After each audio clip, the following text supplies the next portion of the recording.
Beaucoup de gens sont inquiets au Mexique et ils le sont plus lorsque la maladie les oblige à s'approcher des hôpitaux ou à y entrer.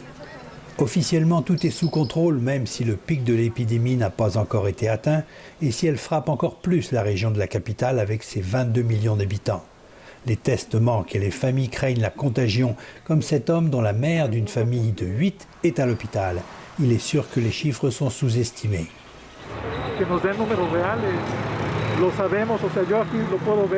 Il n'y a qu'à voir toutes ces ambulances, ça ne va pas bien, dit-il.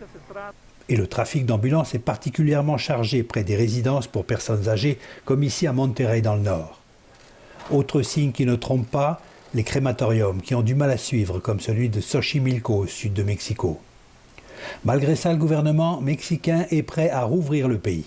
Le président López Obrador appelle ça la nouvelle normalité.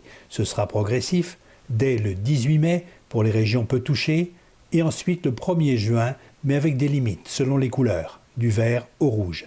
Activités prioritaires, la construction, les mines et les industries du transport.